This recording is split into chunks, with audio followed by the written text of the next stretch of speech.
మన ప్రభు అయిన యేసు క్రీస్తు నామములో మీకు శుభములు తెలియజేస్తున్నాను. ప్రకటన గ్రంథము 13వ అధ్యాయము మొదటి వచనములో 10 కొమ్ములను 7 తలలు కలిగిన ఒక క్రూర మృగము సముద్రములో నుండి బయటికి రావడము యోహాను చూశాడు. 10 కొమ్ములు 7 తలలు కలిగిన ఈ క్రూర మృగము ఏమిటో ప్రార్థన చేసుకున్న తర్వాత వాక్యంలో నుండి చూద్దాం. మహాపరిశుద్ధుడు అయిన మా ఘనమైన దేవ, మా జ్ఞాన నిధి, ఈ సమయమందు మీ పాద సన్నిధిలో ప్రభా మీ జ్ఞానం కొరకు మేము అడుగుచున్నాము. అడుగుడి మీకు ఇయ్యబడినని మీరు సెలవిచ్చారు. జ్ఞానం కొదువుగా ఉంటే మేము అడగొచ్చని ప్రభా మీరు వాగ్దానం చేశారు. ఈ సమయమందు ఈ ప్రవచనములు మేము అర్థం చేసుకోవడానికి, గ్రహించడానికి ప్రభా మా జీవితాలని నీ వాక్య ప్రకారంగా సరిచేసుకోవడానికి మీ కృప మాకు దయచేయమని, మీ పరిశుద్ధాత్మను మాకు బోధకునిగా అనుగ్రహించమని మా ప్రభువును మీ ప్రియకుమారుడైన నజరుడైన యేసు క్రీస్తు నామములో అడిగి వేడుకొంచున్నాం తండ్రి, ఆమేన్.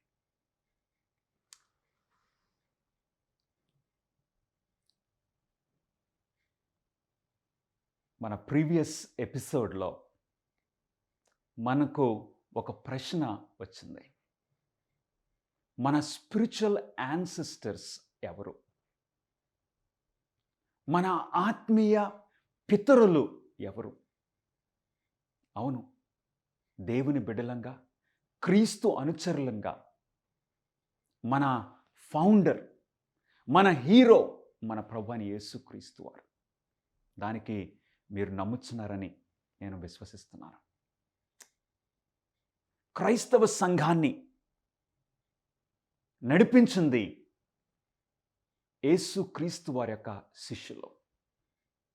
చాలా పవిత్రంగా, పవిత్రమైన బోధలతో, నిస్వార్థంగా క్రైస్తవ సంఘాన్ని వారి జీవిత కాలంలో నడిపించారు. ఇక వారిని అనుసరించిన వారు అంటే యేసుక్రీస్తు వారి యొక్క శిష్యులు ఈ క్రైస్తవ సంఘాన్ని అటు తర్వాత తరములో నడిపించారు. ఈ విధంగా గత 2000 సంవత్సరాలుగా ఈ క్రైస్తవ సంఘము ముందుకు కొనసాగుతూ ఉన్నది. ఒక టైంలో క్రైస్తవ సంఘము అరణ్యానికి వెళ్ళిపోయిందని మనం ప్రకటన గ్రంథం 12వ అధ్యాయంలో చూసాం. ఎందుకు అరణ్యానికి వెళ్ళిపోయింది? అపవిత్రమైన బోధలు క్రైస్తవ సంఘంలోనికి అడుగుపెట్టుచున్న ఆ పరిస్థితిలో క్రైస్తవ సంఘము అరణ్యమునకు 1260 సంవత్సరాల అరణ్యములు ఉన్నట్లు మనం చూసాం. నిజంగా ప్రియులరా, క్రైస్తవ సంఘము అరణ్యములో ఉండటం వలన ఈ పవిత్రత అక్కడ భద్రపరచబడింది. క్రైస్తత్వమునకు ఉన్న ఈ బోధలు, ఈ పద్ధతులు అరణ్యములోకి వెళ్ళడం వలన ప్రిజర్వ్ చేయబడ్డాయి, భద్రపరచబడ్డాయి. ఆ టైంలో వాల్డెన్సెస్ అనే ఆ క్రైస్తవులు, ఆ గ్రూప్ వారు బైబిల్స్, ప్రింటింగ్ ప్రెస్ లేని ఆ టైంలో వారు బైబిల్స్ని కాపీ చేశారు. అంటే పార్ట్స్ ఆఫ్ ద బైబిల్స్ చేత్తో కాపీస్ చేసి ఇక వారు అనేక మందికి అందించాలి అన్న ఆ ఉద్దేశంతో వారు ప్రయత్నం చేశారు. Today we have the Bible. అవును, మన ఆత్మీయ పితరుల్లో వారు కూడా భాగము. అటు తర్వాత ఇంకేం జరిగింది? Protestant reformation. ప్రొటెస్టెంట్ రిఫార్మేషన్ అంటే ఎవరు జ్ఞాపకం వస్తున్నారు మీకు? Martin Luther, John Calvin, John Huss, John Wycliffe, Thomas Cranmer, ఇట్లాంటి గ్రేట్ రిఫార్మర్స్. ఈ రిఫార్మర్స్ కూడా మన ఆత్మీయ పితరులు. వారు వచ్చి ఏమన్నారంటే ప్రొటెస్టెంట్ రిఫార్మేషన్ టైంలో సరిగ్గా మార్టిన్ లూథర్ ద్వారా ఈ ప్రొటెస్టెంట్ రిఫార్మేషన్ 1517వ సంవత్సరంలో ప్రారంభమైంది. వారు వచ్చి ఏమన్నారంటే సోలా స్క్రిప్చురా, ఈ వాక్యమే, బైబిలే మనకు ప్రాముఖ్యం. అవర్ స్టాండర్డ్, మన మన విశ్వాసమునకు మనకు దీపము బైబిల్ మాత్రమే. సాంప్రదాయాలు కాదు, మనుషుల బోధలు కాదు. మనకి ప్రతి స్టాండర్డ్, మన సంఘానికి ఉండవలసిన ప్రతి రూల్ ఎక్కడి నుండి రావాలి? బైబిల్ నుండే. దేవుని ఆజ్ఞలను మనం పాటించాలి అని ఈ ప్రొటెస్టెంట్ రిఫార్మర్స్ బైబిల్ని, ఈ దీపాన్ని మరలా క్రైస్తవ సంఘంలోనికి తీసుకొచ్చారు. అవును, ఆ రిఫార్మర్స్ మన ఆత్మీయ పితరులు, స్పిరిచువల్ యాన్సెస్టర్స్. గమనిస్తున్నారా ప్రియులరా? ఇప్పుడు ఈ 21st సెంచురీలో క్రైస్తవ సంఘము మరి ఎలాంటి బోధలను కలిగి ఉండాలి? క్రొత్త బోధల, లేక మన పితరులు, మన ఫౌండర్, మన ప్రభువైన యేసు క్రీస్తు వారు స్థాపించిన బోధల్లో మనం నడవాలా? లేక లేదు అవన్నీ ఓల్డ్, మనకు క్రొత్త బోధలు కావాలి అని దురద చెవులు కలిగిన వారి వలె మనము క్రైస్తవులంగా నడవాలా? నీ క్రైస్తత్వము ఏ విధంగా ఉన్నది ప్రియ సహోదరుడా? నీ క్రైస్తత్వము ఎలాగున్నది ప్రియ సహోదరి? Is it based on the Bible?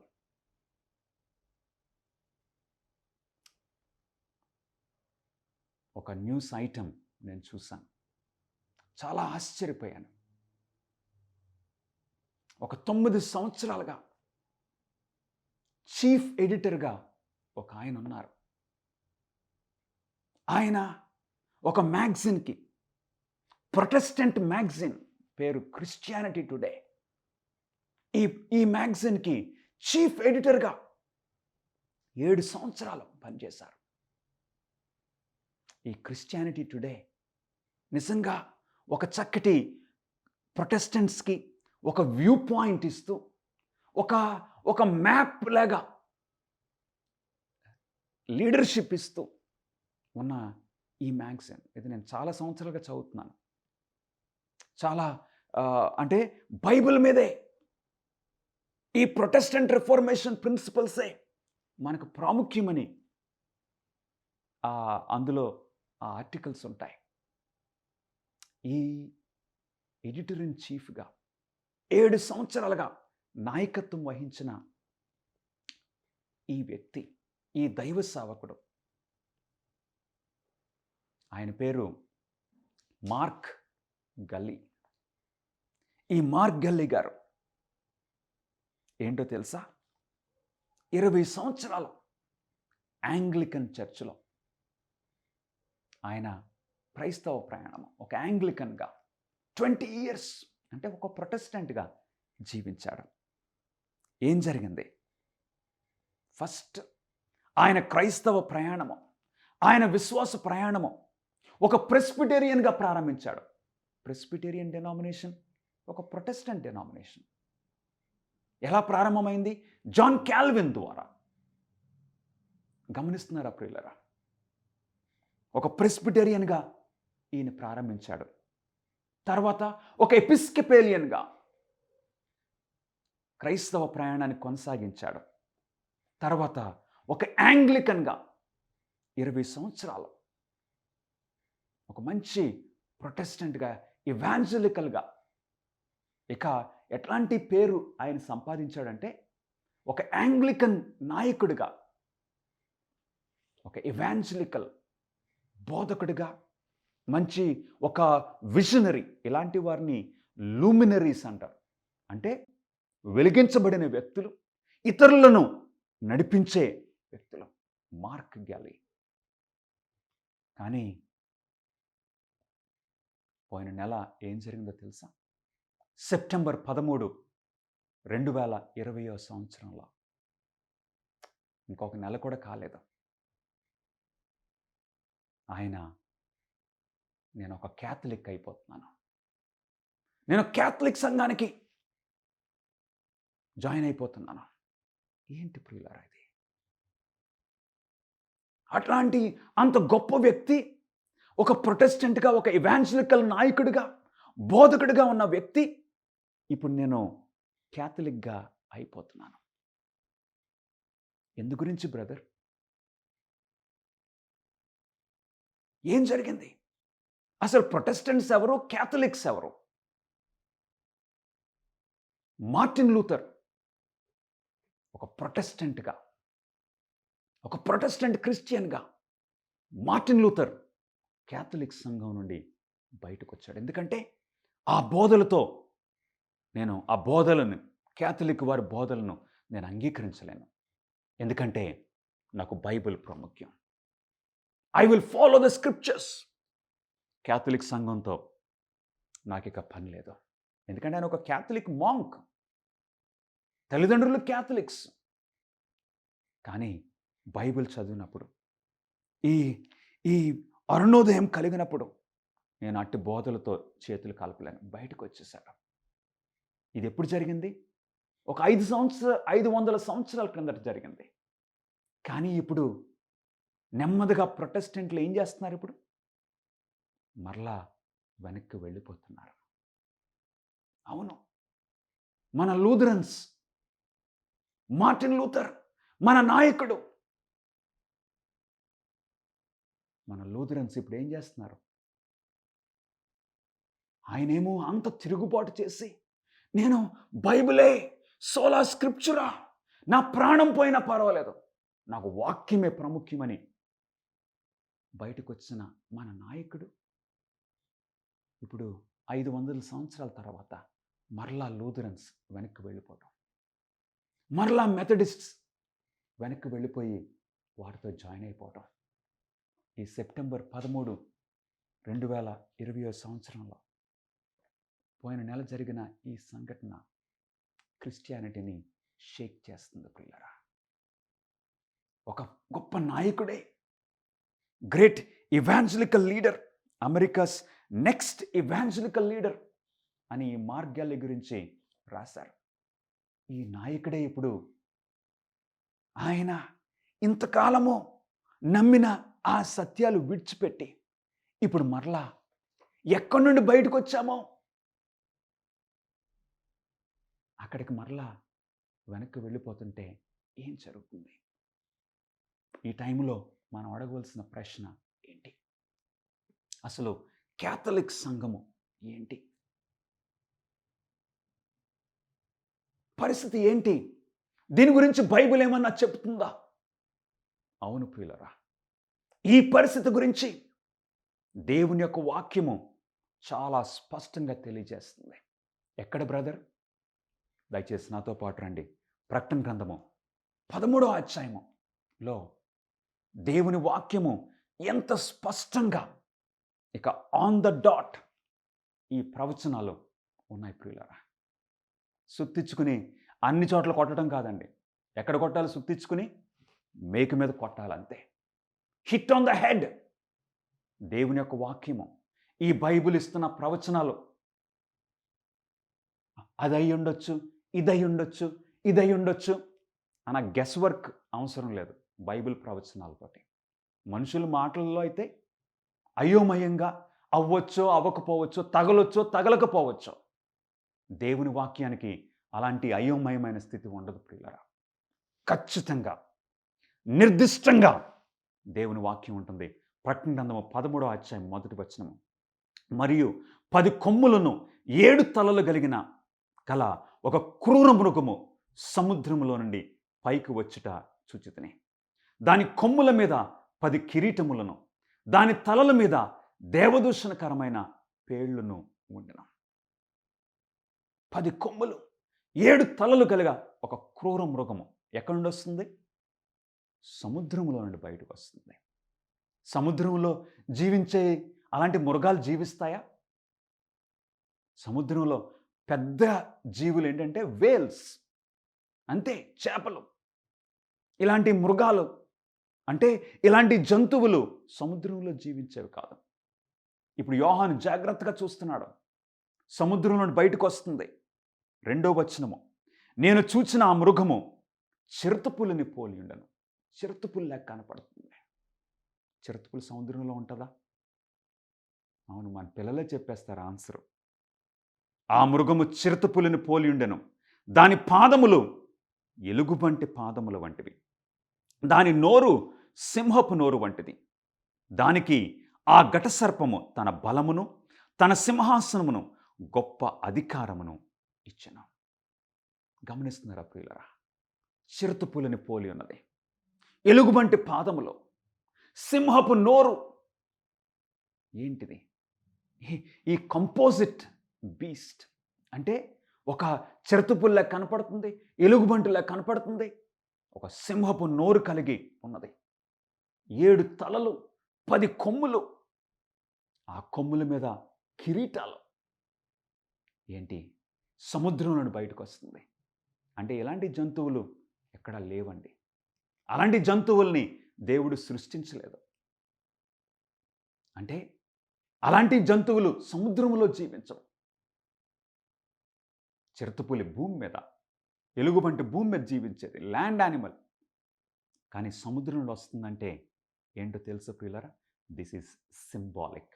మర్చిపోవద్దు, సింబాలిక్. ఈ ప్రకటన గ్రంథములో, దానియేలు గ్రంథంలోని ప్రవచనాల్లో సింబాలిక్ యానిమల్స్ మనం చూస్తూ ఉన్నాము. దానియేలు గ్రంథము 7వ అధ్యాయము 17వ వచనంలో అసలు ఈ జంతువులు, ఈ బీస్ట్స్ అంటే అర్థం ఏంటో బైబిలే మనకిస్తుంది. ఏంటండి? సోలా స్క్రిప్చురా. సోలా స్క్రిప్చర్ అంటే బైబిల్లోని విషయాలు బైబిలే అర్థం చెప్పాలి. దానియేలు గ్రంథము 7వ అధ్యాయము 17వ వచనము. ఇక్కడ దానియేలుకు ఈ విధంగా చెప్పబడింది. ఎట్లనగా ఈ మహాజంతువులు, దానియేలు గ్రంథము 7వ అధ్యాయములో దానియేలు 4 జంతువులను చూశాడు. ఒక సింహము, రెండవది ఎలుగుబంటి, మూడవది చిరుతపులి, నాలుగవది ఒక క్రూరమైన మృగంగా 10 కొమ్ములు కలిగి ఉన్నది. ఆ 4 జంతువుల గురించి ఒక స్టేట్మెంట్ ఇక్కడ దానియేలుకి చెప్పబడింది. ఎట్లనగా దానియేలు గ్రంథము 7వ అధ్యాయం 17వ వచనము. ఎట్లనగా ఈ మహాజంతువులు 4 అయ్యుండి లోకమందు ప్రభుత్వము చేయబోవు 4 రాజులను సూచించినవే. అంటే ఈ జంతువులు ఏంటండి? 4 జంతువులు. దానియేలు గ్రంథం 7వ అధ్యాయంలో 4 రాజులు అంటే 4 రాజులు లేక రాజ్యములకు గుర్తుగా ఉన్నది. ప్రకటన గ్రంథం 13వ అధ్యాయంలో ఇది ఒక జంతువు గురించి కాదు, ఇది జువాలజీ కాదు. ఇక్కడ యోహాన్ రాసేది దిస్ ఈజ్ అబౌట్ కింగ్డమ్స్. రాజుల గురించి. రాజుకి రాజ్యం ఉండాలి కదండి. రాజ్యం లేకుండా రాజు ఎలాగ అవుతాడు? ఆఫీసు లేకుండా ఆఫీసర్ ఎలాగ అవుతాడు? ఇది ఒక రాజ్యం గురించి. సముద్రంలో నుండి బయటకు రావడం ఏంటి బ్రదర్? ప్రకటన గ్రంథము 17వ అధ్యాయము 15వ వచనంలో సముద్రము అంటే ఏంటో మనకు అర్థం కనపడుతుంది. ప్రకటన 17వ అధ్యాయము 15వ వచనము. మరియు ఆ దూత నాతో ఇలాగు చెప్పెను, ఆ వేశ్య కూర్చున్న చోట నీవు చూచిన జలములు ప్రజలను, జనసమూహములను, జనములను, ఆయా భాషలు మాట్లాడు వారిని సూచించును. గమనిస్తున్నారా? ప్రవచనములో ఒక జంతువు అంటే ఒక రాజ్యము. అలాగే ప్రవచనములో నీరు లేక సముద్రము, జలములు అంటే ఏంటండి? ప్రజలు, జనసమూహములు. ఏ రాజ్యమైనా ఉనికిలోనికి రావాలంటే ఎక్కడి నుండి వస్తుంది? ప్రజల్లో నుండే కదండి.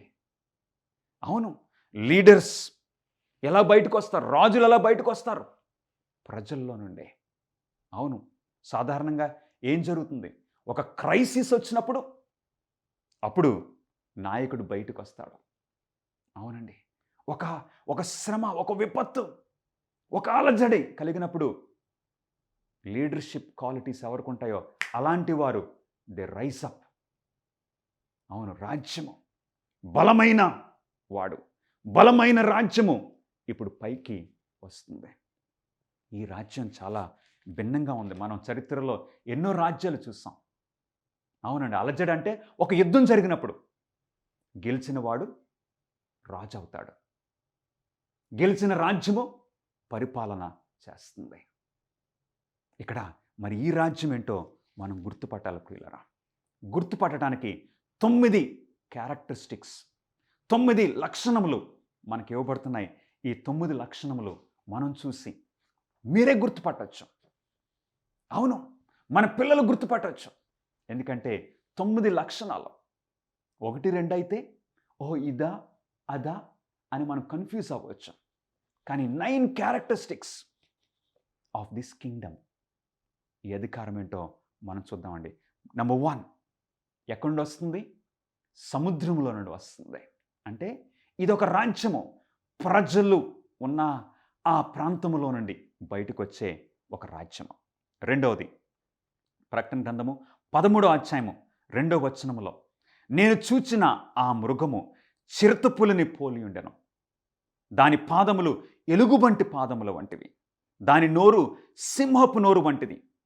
దానికి ఆ ఘటసర్పము తన బలమును, తన సింహాసనమును, గొప్ప అధికారమును ఇచ్చెను. అంటే ఎవరు నడిపిస్తున్నారు ఈ రాజ్యాన్ని? ప్రకటన గ్రంథము 13వ అధ్యాయంలో ఉన్న ఈ రాజ్యాన్ని ప్రజల నుండి బయటకు వస్తుంది. నెంబర్ 1. ఇప్పుడు ఎవరు నడిపిస్తున్నారు? ఎవరిస్తున్నారు అధికారము, సింహాసనము, ఆ బలము ఎవరిస్తున్నారండి? ఘటసర్పము. ఘటసర్పం అంటే ఎవరు? ప్రకటన గ్రంథం 12వ అధ్యాయం 9వ వచనంలో చూసాం. సాతానుడు. అంటే this is an evil power. సాతానుడు నడిపిస్తున్నాడు. అంటే సాతానుడి యొక్క స్వభావము అందులో ఉంటుంది. సాతాను యొక్క గుణ లక్షణములు ఆ రాజ్యంలో మనకి క్లియర్గా కనపడతాయి. మూడవది ప్రకటన గ్రంథము 13వ అధ్యాయము 3వ వచనము, దాని తలలలో ఒకదానికి చావు దెబ్బ తగిలినట్టుండెను. అయితే ఆ చావు దెబ్బ మానిపోయాను గనుక భూజనులందరూ మృగం వెంట వెళ్ళుచు ఆశ్చర్యపడుచుండరు. అంటే భూజనులందరూ గమనిస్తారా? 3వ పాయింట్ ఏంటి? ఈ రాజ్యము ఒక వరల్డ్ పవర్. ఏదో ఒక మూలనున్న చిన్న రాజ్యం కాదండి. భూజనులందరూ దాని వెంట వెళ్తున్నారు. సముద్రం నుండి బయటకు వస్తుంది. సాతానుడు దానికి అధికారం ఇస్తున్నాడు ఆ రాజ్యానికి. ఆ రాజ్యము ఒక వరల్డ్ పవర్.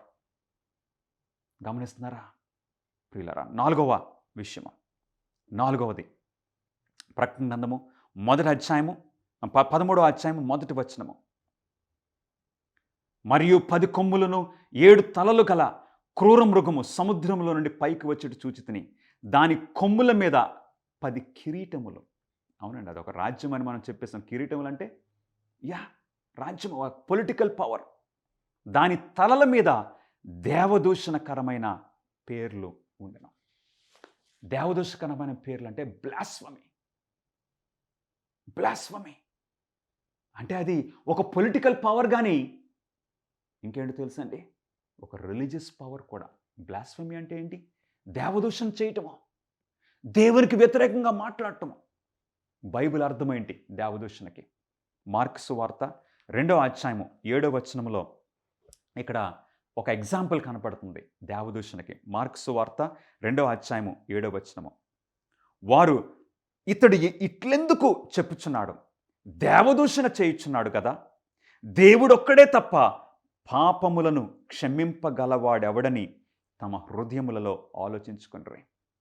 దేవదూషణ అంటే ఇక్కడే అర్థం ఏంటంటే మార్కు సువార్త 2వ అధ్యాయం 7వ వచనం ప్రకారంగా పాపాలని క్షమించే అధికారం ఉన్నదని చెప్పటము. నేను పాపాలను క్షమించగలను. ఎందుకంటే పాపాలు ఎవరు క్షమించగలరు? దేవుడు మాత్రమే. మన పాపాలకి ఎవరైతే తన రక్తాన్ని చిందించారో ఆయన మాత్రమే, మన ప్రభు అయిన యేసుక్రీస్తు మాత్రమే పాపాలని క్షమించే అధికారము ఆయనకు మాత్రమే ఉన్నది. ఒక మనిషిగా నాకు లేదు. అంటే నాకు వ్యతిరేకంగా ఎవరన్నా నన్ను నా ఎదుట నా అపరాధం చేస్తే నేను వారిని క్షమించవచ్చు, నేను వారికి క్షమాపణ అడగవచ్చు. బట్ అల్టిమేట్గా పాపాలని క్షమించే అధికారము దేవుడికి మాత్రమే. అంటే ఎవరైనా సరే ఒక మానవుడు అయ్యుండి పాపాలను క్షమించే అధికారము నాకున్నదని చెప్తే అదేంటండి బైబిల్ ప్రకారంగా? దేవదూషణ. యోహాను సువార్త 10వ అధ్యాయము 33వ వచనములో, యోహాను సువార్త 10:33లో దేవదూషణ అంటే రెండవ అర్థము మనకు కనపడుతుంది. యోహాను సువార్త 10వ అధ్యాయము 33వ వచనము. అందుకు యూదులు, నీవు మనుషుడవయుండి దేవుడువని చెప్పుకొనుచున్నావు, కనుక దేవదూషణ చేసినందుకే నిన్ను రాళ్లతో కొట్టుదుము కానీ మంచి క్రియ చేసినందుకు కాదని ఆయనతో చెప్పారు. ఏంటంటే దేవదూషణ అంటే బైబిల్ ప్రకారంగా మనుషుడై ఉండి దేవుడని చెప్పుకోవటం. 10 కొమ్ముల మీద 10 కిరీటములు ఉన్నవి. తర్వాత దాని తలల మీద దేవదూషణకరమైన పేర్లు. అంటే ఈ పవర్ సముద్రం నుండి బయటకు వస్తుంది. సాతానుడు దానికి అధికారం ఇస్తున్నాడు. అదొక వరల్డ్ పవర్గా ఉంటుంది. అంత మాత్రమే కాదు, అది నేను దేవుణ్ణని చెప్పుకుంటుంది. పాపాలను క్షమించే అధికారము నాకున్నదని చెప్పుకుంటుంది. బ్లాస్ఫమీ. గమనిస్తున్నారా ప్రియులరా?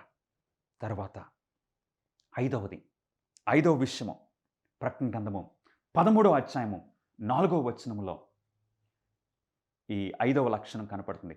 ఆ మృగమునకు అధికారం ఇచ్చినందున వారు ఘటసర్పమునకు నమస్కారము చేసిరి, మరియు వారు అంటే భూజనులు ఈ మృగముతో సాటి ఎవడు, దానితో యుద్ధము చేయగలవాడెవడు అని చెప్పుకొనుచు ఆ మృగమునకు నమస్కారము చేసిరి. అంటే ఈ పవర్ ఏం చేస్తుందండి? నమస్కారం అంటే వర్షిప్, ఆరాధన స్వీకరిస్తుంది. అవునండి, సముద్రం నుండి బయటకు వస్తుంది. సాతానుడి చేత అధికారం పొందుతుంది. ఒక వరల్డ్ పవర్గా దేవదూషణ చేస్తూ ఇంకేంటండి, మానవుల యొక్క ఆరాధనను స్వీకరిస్తుంది. Receives worship. ఏంటండి ఆ పవర్? నెమ్మదిగా ట్యూబ్లైట్ వెలిగినట్లు మన మైండ్స్లో ఇప్పుడు మనం గుర్తించే ఆ అవగాహన పరిశుద్ధాత్మ దేవుడు నా ప్రియ సహోదరుడా సహోదరి నీకు అనుగ్రహించును గాక. 6వ లక్షణము 7వ వచనంలో మనకు కనపడుతుంది. 6వ లక్షణము, మరియు పరిశుద్ధులతో యుద్ధము చేయను, వారిని జయింపను, దానికి అధికారం ఇవ్వబడును. ఇప్పుడు ఏం చేస్తుందండి? పరిశుద్ధులతో యుద్ధం చేస్తుంది. పరిశుద్ధులంటే ఎవరు? యేసు క్రీస్తును అనుసరించేవారు, యేసు క్రీస్తు వారి యొక్క వాక్యమును బైబిల్ను పాటించేవారు, దేవుని ఆజ్ఞలను గైకొనువారు. అలాంటి వారితో ఈ అధికారము యుద్ధం చేస్తుంది, వారిని హింసిస్తుంది. Persecutes God's saints. గమనిస్తున్నారా ప్రియులరా? ఎందుకంటే ఇది ఒక క్రైస్తవ అధికారం కావచ్చు, కానీ ఎవరి చేత నడిపింపబడుతుంది? రిమోట్ కంట్రోల్ ఎవరి చేతుల్లో ఉంది? సాతానుడి చేతుల్లో ఉన్నది. అందుగురించి దేవుని బిడ్డలను హింసిస్తుంది. గమనిస్తున్నారా నా ప్రియ సహోదరి సహోదరులారా? 7వ పాయింట్, ప్రకటన గ్రంథము 13వ అధ్యాయము 3వ వచనములో దానికి ఇక్కడికి మనకు కనపడుతుంది. 5వ వచనానికి వెళ్దాం. డంబపు మాటలను దేవదూషణలను పలుకు ఒక నోరు దానికి ఇయ్యబడును. ఇది ఆల్రెడీ మనం చూసాం, దేవదూషణ చేయటం. ఇప్పుడు మరియు 42 నెలలు తన కార్యము జరప అధికారము దానికి ఏర్పాటయ్యాను. ఎంతకాలం అండి పరిపాలన? 42 నెలలు. ఈ 42 నెలలేంటో మనం ఇంతకుముందు చూసాం. 42 నెలలంటే 1260 దినములు. ప్రవచనంలో 1260 సంవత్సరాలు. అంటే కరెక్ట్గా 1260 సంవత్సరాలు ఇది అధికారంలో ఉంటుంది. ప్రకటన గ్రంథము 13వ అధ్యాయము 5వ వచనంలో 42 నెలలు తన కార్యము జరపని అధికారము దానికి ఏర్పాటయ్యాను. మరి ఏ రాజ్యం ఇది? చరిత్ర మనకి సాక్ష్యం ఇస్తుంది ప్రియులరా, మనం గుర్తుపట్టచ్చు. గమనిస్తున్నారా? సముద్రంలో నుండి బయటకు వచ్చిన ఆ రాజ్యము, సాతాను చేత అధికారం పొందిన రాజ్యము, ఒక ప్రపంచవ్యాప్తంగా వరల్డ్ పవర్, దేవదూషణ చేసే ఆ రాజ్యము. తర్వాత ప్రజల యొక్క ఆరాధనను ఆశపడి స్వీకరించే ఆ రాజ్యము, దేవుని భక్తులను హింసించే ఆ రాజ్యము, 42 నెలలు 1260 సంవత్సరాలు పరిపాలన చేసే ఆ రాజ్యము, తర్వాత దానికి చావు దెబ్బ తగిలినట్లు సెలవిస్తుంది దేవుని వాక్యము. మరి తర్వాత ఎపిసోడ్లో మనం మిగిలిన క్యారెక్టరిస్టిక్స్ చూద్దాము. కానీ ప్రకటన గ్రంథము 13వ అధ్యాయంలో ఒక చక్కటి వాక్యం ఉన్నది, అది మనం చూసి ముగించుకుందాం. ప్రకటన 13వ అధ్యాయము 8వ వచనంలో, భూనివాసులందరూ అనగా జగతుత్పత్తి మొదలుకొని వధింపబడి ఉన్న గొర్రెపిల్ల యొక్క జీవగ్రంథమందు ఎవరి పేరు రాయబడలేదో వారు ఆ మృగమునకు నమస్కారం చేయుదురు. అంటే ఎవరి పేర్లు ఆ జీవగ్రంథమందు రాయబడి ఉంటాయో వారు ఆ మృగమును గుర్తుపడతారు, ఆ మృగమునకు నమస్కారం చేయరు. ప్రియ సహోదరుడా, సహోదరి, నీవు ఏ గుంపులో ఉండాలని ఆశపడుతున్నావు? భూజనులందరూ ఆ మృగం వెంట వెళ్ళొచ్చు, మృగాన్ని ఆరాధన చేస్తుంటే. ఇప్పుడు ఇంకొక గ్రూప్ ఉన్నది, వారి పేర్లు దేవుని జీవగ్రంథమందు రాయబడి ఉన్నవి. వారు దేవుని మాత్రమే ఆరాధన చేస్తారు. అలాంటి గుంపులో నీవు నేను ఉండినట్లు ప్రార్థన చేసుకుందాం. మహాపరిశుద్ధుడా, మీకే స్తుతులు స్తోత్రములు. మాతో మాట్లాడినందుకు మీకు వందనాలు చెల్లించుకుంటున్నాము. ఈ విషయాలు మాకు బయలుపరుస్తున్నందుకు మీకు వందనాలు చెల్లించుకుంటున్నాము. నీ మార్గంలో నడిచినట్లు ప్రభువా, నిన్ను మాత్రమే మేము ఆరాధన చేయనట్లు మీ కృప మాకు దయచేయమని మా ప్రభువును మీ ప్రియకుమారుడైన నజరేయుడైన యేసుక్రీస్తు నామములో అడిగి వేడుకొంచున్నాం తండ్రి. ఆమేన్. God bless you friends.